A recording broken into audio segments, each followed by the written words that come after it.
Halo Bapak Ibu, saudara-saudari sekalian. Bersama saya lagi Chandra Teja dari channel Kristen Ngakunya. Channel yang membahas kekristenan yang murni, terbebas dari klinik dan pemahaman yang melenceng. Bagi Anda yang belum subscribe channel saya, silakan subscribe channel saya. Tekan loncengnya agar Anda dapat notifikasi setiap kali saya mengupload video-video saya. Oke, pada kesempatan kali ini tentunya saya akan membahas sesuatu yang menarik lagi. Apa itu? Mengenai tiada yang mustahil baginya.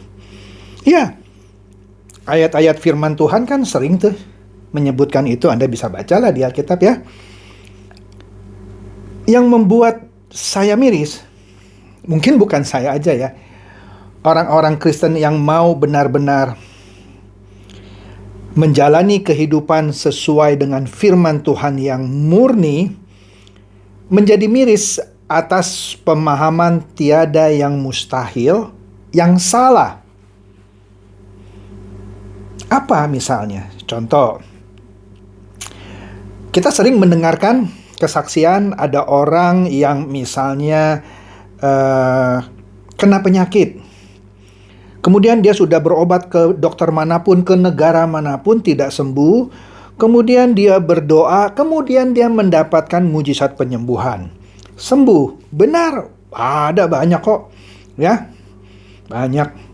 Nah, kemudian atas dasar peristiwa ini, jargon atau istilah tiada yang mustahil itu dikumandangkan. Tuh kan, tiada yang mustahil. Kalau semua dokter sudah angkat tangan, kita nyerah, Tuhan angkat. Aduh, Tuhan turun tangan. Jadi kalau kita sudah angkat tangan, nyerah, nanti Tuhan turun tangan. Tiada yang mustahil bagi orang yang percaya. Tuh sembuh. Saya tidak menyangkal adanya mujizat seperti itu. Tetapi berapa banyak juga orang yang kena penyakit ya, sudah didoakan oleh pendeta top manapun, akhirnya tetap dia meninggal. Karena memang waktunya memang buat dia sudah untuk meninggal. Ya begini aja deh ya, kita ngomong yang gampang dicerna. Ada seorang ibu berusia 90 tahun ya. Dia menderita penyakit yang luar biasa. Cancer, ada lupus, ada segala macam. Bahkan setelah di CT scan oleh dokter bilang ini otaknya juga kena rusak. Pokoknya luar biasa. Terus harapan hidup bagaimana dok? Harapan hidupnya kecil, bahkan menurut hitungan saya biasanya ini seminggu saja sudah bagus. Wah, panggillah pendeta-pendeta. Ya, pendeta-pendeta besar. Untuk mendoakan supaya ibu ini sembuh. Karena katanya kan tiada yang mustahil bagi orang percaya. Jadi kalau kita doakan sungguh-sungguh, pasti ibu ini sembuh. Pasti mujizat terjadi. Saya bukan anti mujizat. Tadi saya sudah katakan mujizat itu masih ada. Tetapi mujizat itu adalah kedaulatan Tuhan. Kalau semua orang sakit, semua orang Kristen sakit, minta disembuhkan, terus sembuh, ya. Terus sakit lagi, didoakan sembuh gitu ya. Pertanyaannya satu, dokter nggak laku dong. Dua, kapan dia mau matinya? Katanya orang Kristen mati masuk surga, tapi begitu sakit takut gitu ya. Minta didoakan supaya sembuh. Katanya kalau mati masuk surga, ya santai aja dong. Woi, saya sudah mau pulang ke surga, saya sambut rumahku di surga dengan sukacita. Gitu dong. Bukan pakai kata-kata atau ayat-ayat tiada yang mustahil bagi orang percaya. Jika didoakan pasti sembuh. Sudahlah kita jujur saja ya. Berapa banyak dari orang yang didoakan tetap tidak sembuh dan mati.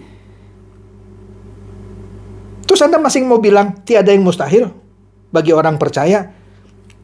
Konteks ayat itu bukannya begitu gitulah. Ya kalau setiap orang sakit, didoakan sembuh, sakit, didoakan sembuh, semuanya, kuburan nggak laku dong. Manusia hakikatnya pasti mati. Jadi jangan sembarangan pakai kata-kata tiada yang mustahil bagi orang percaya untuk mendoakan orang pasti sembuh. Karena tiada yang mustahil gitu ya. Lah kalau nggak sembuh, Anda kan sudah ngomong-ngomong tiada yang mustahil bagi orang percaya, terus mati juga, kan Anda mempermalukan Tuhan gitu ya. Konteks ayat tiada yang mustahil bagi orang percaya bukan itu. Kemudian apalagi yang suka dikotbahkan gitu ya, atau yang suka dipakai atas tiada yang mustahil bagi orang percaya. Misalnya, dia mau punya mobil baru karena mobil lamanya sudah sakit-sakitan, sering rusak, sering masuk bengkel. Kemudian dia doa sama Tuhan, dia minta mobil baru.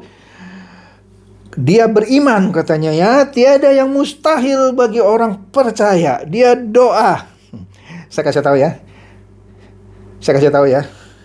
Kalau Anda satu pemalas, gaji Anda kecil, atau bahkan Anda tidak punya kerjaan, Anda mau berdoa setiap hari dan setiap hari puasa pun mobil itu tidak akan masuk ke garasi Anda. Apalagi ternyata rumah Anda tidak punya garasi tapi mau punya mobil. Terus Anda berdoa dengan berkata tiada yang mustahil bagi orang percaya. Ini kan menggelikan sekaligus memalukan. Ya, nah, bagaimana implementasi tiada yang mustahil bagi orang percaya? Yang seharusnya banyak. Saya kasih contoh satu aja ya. Tapi di episode berikutnya saya akan sambung lagi bahasan ini. Saya akan jelaskan lebih detail. Jadi, salah satu implementasi dari ayat tiada yang mustahil bagi orang percaya, atau tadilah sebutlah jargon yang sering dipakai oleh orang-orang Kristen bahwa tiada yang mustahil bagi orang percaya. Maksudnya orang Kristen gitu ya. Apa implementasi yang benar? Adalah minta bimbingan Roh Kudus, minta kekuatan Roh Kudus agar kita dimampukan menjalani kehidupan kita tanpa cacat dan tanpa celah, dan hidup kudus sesuai dengan firman Tuhan, sesuai dengan yang difirmankan Tuhan, menuruti semua perintah dan kehendaknya, dan tidak menyentuh apa yang dilarangnya. Nah, pakai itu. Pakai. Tiada yang mustahil bagi orang percaya yang mau hidup kudus, tak bercacat, tak bercelah, mentaati firman-Nya setiap saat. Minta dong. Pakai itu. Tiada yang mustahil bagi orang percaya. Berani nggak? Kebanyakan sih nggak berani orang Kristen. Beraninya tuh mintanya sakit minta disembuhkan. Karena tiada yang mustahil bagi orang percaya. Kesulitan ekonomi, dia doa, tiada yang mustahil bagi orang yang percaya. Kesulitan ekonomi ini diangkat dari kehidupanku. Padahal dia sendiri malas. Padahal dia sendiri troublemaker. Kalau di kantor, maunya berantem aja sama orang. Kalau bisnis, maunya nipu aja sama orang.